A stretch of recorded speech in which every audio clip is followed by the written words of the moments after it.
حضرت سلیمان علیہ السلام کے دربار میں ایک ایسا شخص جس کو قرآن کہتا ہے کہ ہم نے اسے علم دیا تھا، تخت لے آیا۔ آنکھ کے جھپکنے سے پہلے پوچھنا یہ ہے کہ کون سی طاقت تھی اور یہ بندہ کون تھا۔ حضرت سلیمان علیہ السلام چاہتے تو کیا وہ بھی لا سکتے؟ اصولی بات تو یہ ہے بھیا کہ اس سوال کا جواب پہلے گزر چکا۔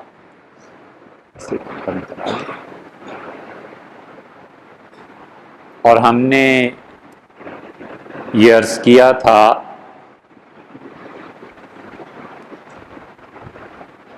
کہ ایک چیز جو صوفیہ کے ہاں پائی جاتی ہے، اشیاء اور ان کے حقائق مختلف ہوا کرتے ہیں، اور ایک عالم مثال ہے، اور عالم مثال میں اشیاء کے حقائق کھلتے ہیں، اور اس عالم مثال تک پہنچنا ہر آدمی کے بس کی بات نہیں ہوتی، اور تجدد امثال ہوتا ہے۔ اب یہ ایسے الفاظ ہیں کہ آج سے کوئی 100 برس کی پہلے کی زندگی میں علمی حلقوں میں یہ الفاظ استعمال ہوتے تھے اور کوئی سمجھنے سمجھانے کی ضرورت نہیں ہوتی تھی۔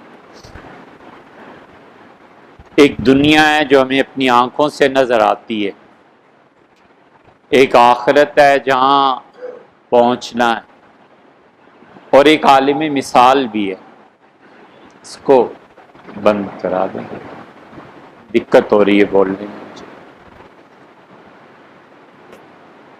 یہ جو عالم مثال ہے یہ اس کائنات کے علاوہ ایک چیز ہے، اور اس عالم مثال میں اشیاء کے حقائق واضح ہوتے ہیں۔ شے کی حقیقت جب کھلتی ہے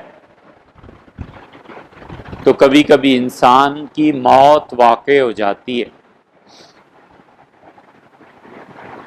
اشیاء کی حقیقت جب کھلتی ہے تو وہ چیز اپنی ویلیو میں اضافہ کر دیتی ہے یا ختم ہو جاتی ہے۔ ایک جبریل امین ہے، جبریل فرشتہ ہے نا، ایک اس کے فرشتہ ہونے کی بھی حقیقت ہے۔ حضرت رسالت مآب صلی اللہ علیہ وسلم نے جب پہلی مرتبہ جبریل کو دیکھا تو آپ پہ شدید خوف طاری ہوا۔ گھر پہنچے تو کہا زملونی دثرونی، موٹی چادر دو، کھیس دے دو، اڑاؤ مجھے۔ تو اہلیہ نے پیش کر دیا، تو کہا خدیجہ کچھ پل ٹھہر کے کہ خشیت علی نفسی، مجھے اپنی جان کا خطرہ ہے۔ تو جبریل امین کی صورت حضور اقدس صلی اللہ علیہ وسلم نے پوری حیات طیبہ میں 2 مرتبہ دیکھی تھی، اور دونوں اس کائنات کے بڑے عظیم واقعات میں سے تھے۔ ایک مرتبہ پہلے جب وہ غار حرا میں آئے، اور ایک مرتبہ جب آپ معراج پہ تشریف لے گئے تھے۔ وہ معراج کوئی چھوٹی سی چیز نہیں تھی۔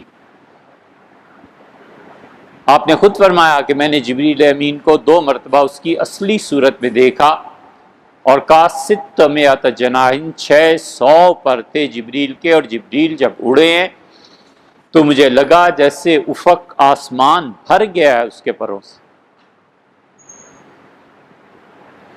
لیکن کیا جبرائیل پہ حضور اقدس صلی اللہ علیہ وسلم کی حقیقت بھی کھلی تھی؟ نبی کریم صلی اللہ علیہ وسلم پر جب کھلی ہے تو آپ خوف میں آ گئے اور گھر چل کے اس خوف کا اظہار فرمایا کہ مجھے اپنی جان کا خطرہ ہے، میں تو دنیا سے چلا جاؤں گا۔ جبریل پہ بھی حقیقت محمدیہ کھلی تھی۔ جبریل امین معراج میں ساتھ رہے ہیں، اللہ نے بھیجا تھا، اور ایک مقام پر پہنچ کے جبریل نے کہا میں اس سے آگے نہیں جا سکتا، اب آپ تشریف لے جائیے۔ اور آپ نے کہا میں نے وہاں جا کر دیکھا تو جیسے بیری کا درخت ہوتا ہے ایسا ایک درخت تھا، اور اللہ کی تجلیات اس پر برس رہی تھی، اور فرمایا اتنے انوار تھے جیسے شمع پہ پروانے ہوتے۔ اللہ کی ایک تجلی کسی انسان پر پڑ جائے، وہ صبح کچھ اور ہوتا ہے، شام کو کچھ اور ہوتا ہے۔ فجر میں مراقبے میں تجلی اس کو پڑ جائے، ظہر میں وہ آدمی ہی نہیں رہتا جو فجر میں۔ اللہ کی تجلیات بھسم کر دیتی ہیں، اللہ کی تجلیات جلا دیتی ہیں، اللہ کی تجلیات پہاڑوں کو اپنی جڑ سے اکھیڑ دیں، اور خدا کی تجلی انسان کے دل کو، اس کے نفس کو بالکل بدل دیتی ہے۔ معروم نے مثنوی میں لکھا ہے، جس کا مفہوم یہ ہے کہ غالباً جبریل امین پہ اس دن حضور اقدس صلی اللہ علیہ وسلم کی حقیقت ظاہر ہوئی تو جبریل پیچھے رہ گئے، اور آپ نے فرمایا میں ایسی جگہ پہ پہنچ گیا نہ جہاں پہ زمانہ تھا اور نہ سپیس، ٹائم اور سپیس سے بھی ماورا کوئی آدمی چلا جائے، یہ تو موت کے بعد ہی ہوتا ہے، یا پھر حضور اقدس صلی اللہ علیہ وسلم کے ساتھ ہو گیا، یا نیند میں ہوتا ہے، یا آدمی کبھی مراقبے میں اور عالم کشف میں ایسی چیزوں کو دیکھتا ہے جس کا تعلق اس جہان سے نہیں ہوتا۔ حقیقت محمدی بہت دیر میں کھلتی ہے، اس لیے یہ باتیں آپ کے کام کی نہیں ہیں، لیکن ایسے ہی ہے، پھر مشکل ہو جائے گی آپ کو تلاش کرنے میں۔ مراقبہ قوس پہ جب پہنچتے ہیں نا یہ نقشبندی حضرات،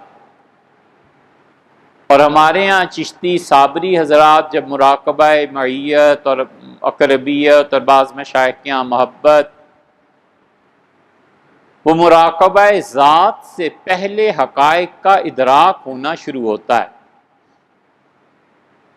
اور اس حقائق کے ادراک میں شیخ کے پاس یہ بات ہوتی ہے کہ وہ چاہے تو حقائق کی طرف لے جائے سالک کو، اور چاہے تو وہ معارف کی طرف لے جائے۔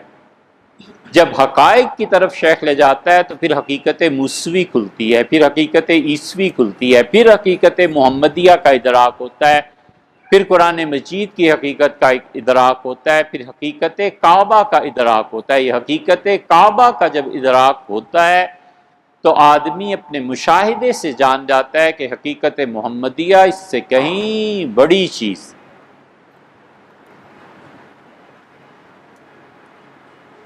اور پھر جب مراقبہ ذات پر پہنچتا ہے تو ذات پاک کی تجلیات پڑتی ہیں۔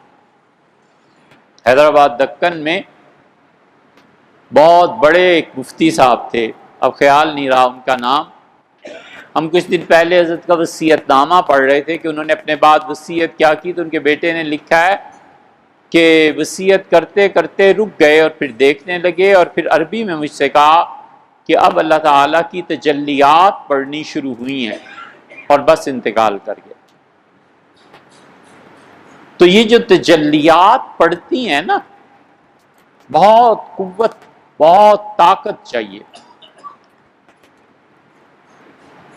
یہ تجلی جب پڑتی ہے کبھی فنا کی تو ایک چیز بالکل غائب ہو جاتی ہے، وہی تجلی، یہ آخری مرتبہ ہم کہہ رہے ہیں، پھر اس کے بعد آئندہ اس سوال کا جواب نہیں دینا۔ پھر وہی تجلی جب بقا کی پڑتی ہے تو وہ چیز پہلے سے زیادہ آب و تاب کے ساتھ موجود ہوتی ہے۔ انسان پر تجلی پڑتی ہے فنا کی، وہ میت آپ کے پاس ہے، اور ادھر تجلی پڑتی ہے بقا کی، اور بے عین ہی ٹھیک اسی وقت وہ میت اللہ کے عرش کے پاس ہوتی ہے۔ یہ عالم مثال میں ایسی ہی تجلیات پڑتی ہیں۔ شاہ ولی اللہ محدث دہلوی رحمۃ اللہ علیہ نے اس کے قصے بڑے لکھے ہیں۔ اور شاہ صاحب رحمۃ اللہ علیہ نے حجت اللہ البالغہ میں عالم مثال کو جو حدیثوں سے ثابت کیا ہے، کمال کی چیز کی ہے۔ حدیث میں بھی عالم مثال کے قصے آئے ہیں۔ یہ تجدد امثال ہوتا ہے۔ تجدد امثال کا مطلب یہ ہے کہ ایک میت یہاں پڑی ہوئی ہے اور ٹھیک یہی آدمی اللہ کے یہاں عرش کے پاس بھی ہے۔ ایک آدمی اپنے گھر میں سویا ہوا ہے اور ٹھیک اس آدمی کو اسی حالت میں بیداری میں رسول اللہ صلی اللہ علیہ وسلم جنت میں دیکھ رہے ہیں۔ یہ کیا ہے؟ حضرت بلال رضی اللہ عنہ معراج کی رات میں سوئے ہوئے ہی تھے نا مکہ مکرمہ میں، جاگ رہے ہوں گے، زیادہ تر یہی ہوگا چلو۔ اور رسول اللہ صلی اللہ علیہ وسلم فرماتے ہیں کہ بلال، جنت میں تمہارے جوتوں کی آواز میں نے سنی تو میں نے کہا یہ بلال ہے، کہا گیا کہ ہاں بلال ہے۔ پھر فرمایا میں نے جنت میں نعمان تمہاری آواز سنی تھی۔ پھر رمیسہ رضی اللہ عنہ سے کہا کہ بیٹی رمیسہ تمہاری آواز میں تم جنت میں تھی، فلاں تھا فلاں تھا۔ یہ جو رسول اللہ صلی اللہ علیہ وسلم سارے مکہ میں سوئے افراد کو وہاں جنت میں دیکھتے ہیں، یہ کیا ہے؟ نبی کریم صلی اللہ علیہ وسلم کو دکھایا گیا کہ آپ کی امت میں یہ ایسا ہے، یہ ایسا ہے، یہ ایسا ہے، اور ان سب کو عذاب ہو رہا ہے۔ سیدھا سا سوال پیدا ہوتا ہے کہ یہ امتی تو بھی پیدا ہی نہیں ہوئے حضرت، انہوں نے تو سود ابھی کھایا ہی نہیں، انہوں نے تو کوئی کام ابھی ایسے کیے ہی نہیں، ان کو آپ کو جناب والا کو کہاں نظر آ گئے؟ یہ سب عالم مثال ہے۔ اللہ کے علم میں اس بچے کی بھی صورت ہے جو آخری بچہ اس دنیا میں پیدا ہو۔ ابن عربی رحمۃ اللہ علیہ کا خیال یہ ہے کہ اس دنیا کا آخری بچہ چائنا میں پیدا ہوگا۔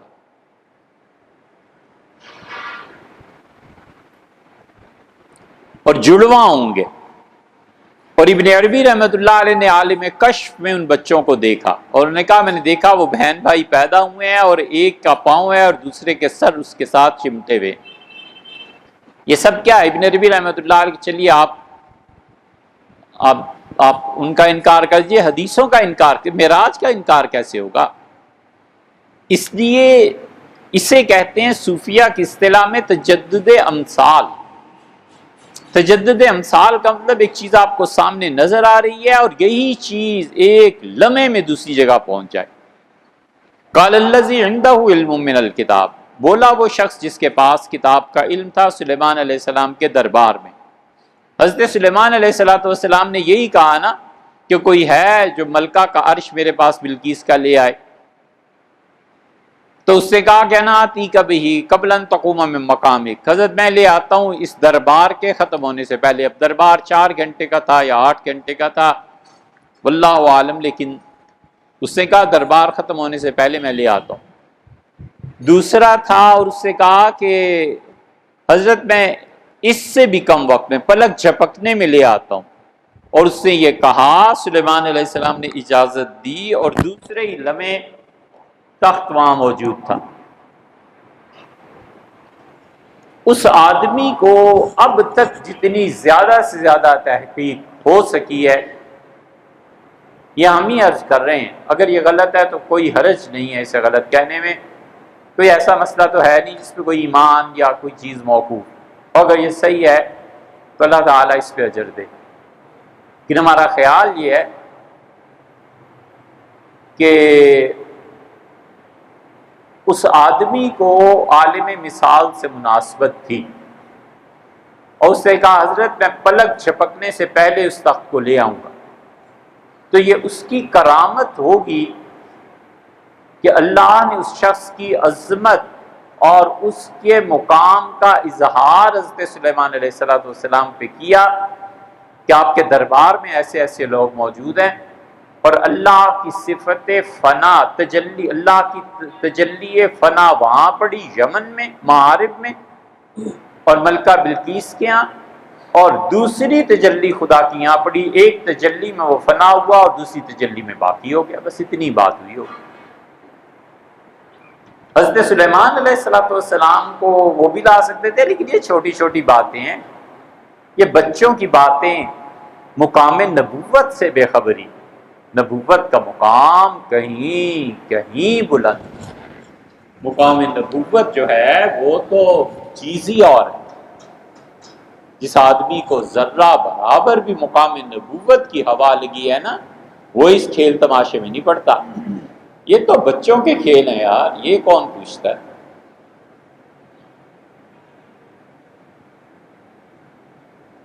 کچھ نہیں.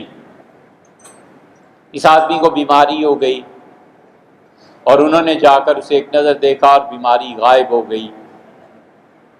اس آدمی کو لقوا ہو گیا اور ڈاکٹرز نے کہا کوئی علاج نہیں، تو اس نے جا کے بس صرف ہاتھ رکھا اور لقوا ٹھیک ہوا. یہ بچوں کے کھیل ہیں، اس سے کون اعتنا کرتا ہے؟ جو نبوت اور اس کے علوم اور اس کا مقام اور معارف ہیں، وہ ایک چیز آدمی پر کھل جائے کئی کئی دن اس کی دہشت سے باہر نہیں نکل سکتے. مقام نبوت اور مقام ولایت میں بڑا فرق ہے. مقام ولایت میں کرامتیں زیادہ ہوتی ہیں، اور جو انبیاء علیہ الصلوۃ والسلام کے پیروکار ہوتے ہیں نا، وہ جس راہ پر چل رہے ہوتے ہیں اس میں نفل بھی نہیں ہوتے اتنے، ذکر اذکار بھی اتنے نہیں ہوتے، اس آدمی سے کرامتیں بھی اتنی سرزد نہیں ہوتی، لیکن اس کی سوچ اتنی بلند ہوتی ہے کہ اس سوچ جیسے صدیوں میں کہیں دو چار پیدا ہوتے. اسی لیے مولانا اسماعیل شہید رحمۃ اللہ علیہ، یہ سید احمد شہید رحمۃ اللہ، شاہ عبدالعزیز صاحب رحمۃ اللہ کے پاس بیعت کے لیے حاضر ہوئے. تو شاہ عبدالعزیز صاحب رحمۃ اللہ نے پوچھا کہ کون ہو؟ تو انہوں نے کہا سید احمد. فرمایا کہاں سے آئے؟ تو انہوں نے کہا رائے بریلی سے. فرمایا کہ وہاں ہمارے والد شاہ ولی اللہ رحمۃ اللہ کے شاگرد نعمان بھی ہیں، آپ انہیں جانتے ہیں؟ ان کا تو میرے حقیقی چچا ہیں. شاہ عبدالعزیز صاحب رحمۃ اللہ علیہ جانتے تھے اس خاندان کا کیا مقام ہے، اٹھ کے کھڑے ہو گئے، گلے لگایا، فرمایا بیٹھیے، تشریف رکھیے، کہیے. ان کا بیعت کر لیں. بیعت ہو گئی. حضرت نے جو پہلا سبق تلقین فرمایا نا انہیں، تو انہوں نے کہا حضرت میں اس سبق کو شرک سمجھتا ہوں، مجھ سے کسی کبیرہ گناہ کا کہیں تو کر گزروں، یہ نہیں کر سکتا. شاہ عبدالعزیز صاحب رحمۃ اللہ علیہ بھانپ گئے کہ آمد آئیں یارے کہ مامی خاص دیں. آج وہ شخص آیا ہے جس کی مجھے مدت سے تلاش.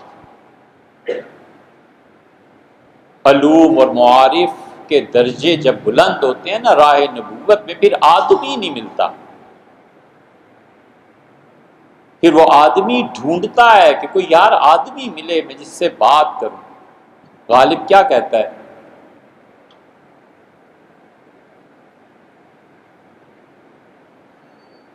کانٹوں کی زباں سوکھ گئی پیاس سے یارب، کوئی آبلہ پا اس وادی پرخار میں آوے. کانٹوں کی زبان سوکھ جاتی ہے اور کہتا ہے یا اللہ کسی مجنوں پاگل دیوانے کو بھیج، اس کے پاؤں کے چھالے آبلے پھوٹیں اور ہم تر ہو جائیں. تو مقام نبوت میں یہ ہوتا ہے. شاہ عبدالعزیز صاحب رحمۃ اللہ علیہ دوبارہ اٹھے اور گلے لگایا اور فرمایا ہم آپ کو نبوت کی راہ سے لے چلیں. اسی لیے صدیق کا درجہ شہید سے بلند ہے. اسی لیے عمر رضی اللہ عنہ ساری عظمت کے باوجود ابو بکر تک کہاں پہنچتے ہیں. صدیق دن میں 100 مرتبہ وہ موت مرتا ہے جو شہید ایک مرتبہ مرا اور ختم ہو گئی، بس ختم. صدیق زندگی میں 100 مرتبہ ان مراحل سے گزرتا ہے. اس لیے راہ نبوت جس میں مشائخ اپنے بعض مریدوں کو لے کے چلتے ہیں، اگر شیخ کوئی دراک ہو تو ان پہ پھر آخری زمانے میں زندگی کے علوم اور معارف کھلتے ہیں، ان کی باتیں بڑی بلند ہوتی ہیں. عام مجلسیں پھر نہیں سمجھ سکتی حضرت کیا فرما رہے، پھر وہ خالی ہو جاتے ہیں، تنہا رہ جاتے ہیں. پھر ان پہ وہ دور آتا ہے کہ اللہ سے دعا کرتے رہتے ہیں کہ اللہ کوئی بندہ دے. شمس تبریز پہ یہ دور آیا تھا اور اللہ سے عاجزی سے مانگتے رہے کہ خدا کوئی آدمی دے جو مجھے سمجھ سکے میں کیا کہنا چاہتا ہوں. حکم ہوا کہ کونیا چلے جاؤ. کونیا گئے تو مولانا رومی پڑھا رہے تھے، تو انہوں نے وہ اللہ کی طرف سے انہیں الہام کیا گیا تھا، انہوں نے رومی بیٹھے ہوئے پڑھا رہے تھے تالاب کے کنارے. تو شمس تبریزی نے ساری کتابیں جا کے تالاب میں پھینکنا شروع کر دی. وہاں کو بڑا غصہ آیا، ان کا پاگل آدمی کیا کر رہے ہو؟ تو آپ مانیں گے یا نہ مانیں آپ کی مرضی، مگر ان کی کرامت تھی کہ انہوں نے انہی کتابوں کو سوکھا پانی سے نکالا اور سوکھی تھی اور اٹھا کے ادھر رکھ دیا. تو رومی حیران رہ گئے کہ یہ کیا بات ہو گئی. تو انہوں نے پھر انہیں بتایا کہ تمہارا دل اس قابل ہے کہ میرے علوم اور معارف تم تک پہنچیں. یہ چیزیں ہو جاتی ہیں، بہت مرتبہ ہوئی ہیں اور اب بھی ہوتی ہیں. یہ مقام بہت بلند ہے. تو عالم مثال جو ہے نا، تجدد امثال، یہ جو لوگ تصوف میں راہ ولایت پر چل رہے ہوتے ہیں ان کے ساتھ پیش آتا ہے، اور غالباً یہ صورت وہاں ہوئی ہوگی. اس کی تفصیل آپ دیکھنا چاہیں تو ابن عربی رحمۃ اللہ علیہ کی فتوحات مکیہ پڑھیے، اور ایک ہلکا سا اشارہ سید سلیمان ندوی رحمۃ اللہ علیہ نے ارض القرآن جو لکھا ہے اس میں بھی کیا ہے، اسے پڑھیں. چیونٹی کو کیسے علم ہوا کہ لشکر آ رہا ہے، باقی چیونٹیوں کو نہیں پتہ چل سکا. حضرت سلیمان علیہ الصلوۃ والسلام سفر کر رہے تھے، جو قریب کی چونٹیاں تھیں انہیں اطلاع ہو گئی ہوگی قدموں کی چاپ سے، اور انہوں نے دیگر چونٹیوں تک ایک ایسے پیغام پہنچایا وہ دور ہوں گی. یہ نہیں ہوا کرتا کہ چونٹی یہاں ہے تو اس کی آواز بھی اتنی اس مسجد تک محدود رہے گی. کبھی چونٹی یہاں سے بولے اور 200 میل پہ جا کے اس کا پیغام پہنچے، عین ممکن. آپ نے قیاس کر لیا ہے ہم عاجز انسانوں، افریقہ میں ہاتھی کان ہلاتا ہے اور 300 میل کے فاصلے پر ہاتھیوں کو خبر ہو جاتی ہے کہ بارش ہو گئی ہے، پیغام پہنچتا ہے. ہتھنی اپنے کان ہلاتی ہے اور 200 میل کے فاصلے پہ ہاتھی کو پتہ چلتا ہے کہ مجھے بلا رہی. یہ تو اب سائنٹیفک چیزیں آ گئیں، اب کیا اتنی نہ ماننے کی باتیں ہیں. ہمارے پاس ابلاغ کے ذرائع پہنچانے کے بھی کھلے ہی کتنے ہیں. ایک لیدے کے زبان ہے، ہم نے تیر مارا، ٹیلی فون ایجاد کر لیا، اب اس کے بعد موبائل ایجاد کر لیا. ابھی 2-3 راستے ہی تو کھلے ہیں یار. ابھی اتنے راستے باقی ہیں اس کائنات میں پیغام پہنچانے کے. یہ تو جب دجال آئے گا تب ایک راستے اور بھی کھل جائیں گے. ابھی تو راستے میں معلوم ہی نہیں ہے. یہ تو سائنس کی تحقیق نے 1-2 راستے بتا دیے، وگرنہ ہمارے پاس کوئی ذریعہ نہیں نا کہ اپنی بات پہنچا سکے. سائنس کبھی ترقی کرے گی اتنی کہ جو آدمی دماغ میں سوچ رہا ہے اسے دوسرے تک منتقل کر دے، اور جب کرے گی بھی پہنچے گی بھی تو زیادہ سے زیادہ کیا تیر مار لے گی، عالم وجود سے ثابت کر دے گی، جبکہ عالم شہود میں یہ اس سے پہلے موجود ہے. یہ بڑی معمولی بات ہے صوفیہ کے ہاں کہ پیغام پہنچانا ہے نا، کہ مدرسے میں آٹا نہیں ہے کچھ کرو یار. بندہ لندن بیٹھا ہوا ہے تو پیغام پہنچ جاتا ہے کہ اچھا یہ چیز ہے. اس کے دل کے کان اگر کھلے ہوئے ہوتے ہیں نا تو اس دل کی دھڑکن وہاں پہنچاتی ہے کہ یہ ہو گیا ہے. وہ کسی غلط مجلس میں چلا جاتا ہے، میل کے فاصلے پہ یہاں بیٹھا ہوا ہے، کہتا ہے نہ کرو ایسے، چلو یہاں سے، یہ تمہارے کرنے کے کام. ایک واقعہ بھی سنا دوں کہ تبلیغی جماعت میں عبد الرحمن صاحب رحمۃ اللہ علیہ بزرگ تھے، بڑا مقام تھا ان کا. کہتے تھے حضرت الیاس صاحب رحمۃ اللہ علیہ ایک دن آئے اور حضرت کے سونے کا وقت تھا، میں سلا کر اپنے کمرے میں آ کے لیٹا تو حضرت آ کے دروازہ کھٹکھٹایا، میں سمجھ گیا حضرت آئے. انہوں نے مجھ سے کہا صوفی جاگتے ہو؟ تو میں جان بوجھ کے بنا رہا. میں نے کہا میں اگر اٹھ گیا نا تو حضرت نے باتیں شروع کر دینی ہیں اور انہیں آرام کا موقع نہیں ملنا، حضرت سو جائے. کہتے دوبارہ پھر ہوا، حتیٰ کہ میں نے دروازہ کھولا تو مجھ سے کہا 2 نفل پڑھو. میں بھی پڑھتا ہوں. پڑھ لیے، وضو کیا، نماز پڑھی. مجھ سے فرمایا کہ اللہ کا ایک بڑا اچھا بندہ ایک غلط جگہ پہ جا رہا ہے، آؤ ہم دونوں دعا کرتے ہیں اللہ اس آدمی کو ادھر سے واپس لے آئے اور اللہ اس سے اور کام لے لے دین کا. فرماتے تھے میں نے بھی دعا کی، حضرت نے بھی، اور حضرت نے مجھے سنایا، خوشخبری دی، کہنے لگی انشاءاللہ ہماری دعا قبول ہو گئی اور واپس آ جائے گا. فرماتے میں بڑا حیران ہوا کہ آخر آدمی کون ہے. تو انہوں نے کہا وہ دن تھا جب لاہور میں مولانا منظور نعمانی جماعت اسلامی میں انہوں نے شمولیت کی. تو کہنے لگے حضرت اس تاریخ کو جب آپ نے فارم بھرا اور شمولیت کی نا، اسی دن حضرت نے دعا کی تھی، تو اچھا ہوا آپ واپس آ گئے، آپ کے لیے حضرت دعا مانگتے تھے۔ یہ چیزیں ہیں ایسے، لیکن کوئی بڑی چیز ہے، بچوں کا کھیل سمجھو یار۔ کسی انسان کو قرآن کی ایک آیت سمجھ آ جائے، کسی انسان کو رسول اللہ صلی اللہ علیہ وسلم کی ایک حدیث سمجھ میں آ جائے، اس کروڑوں درجے کی کشف سے بہتر ہے۔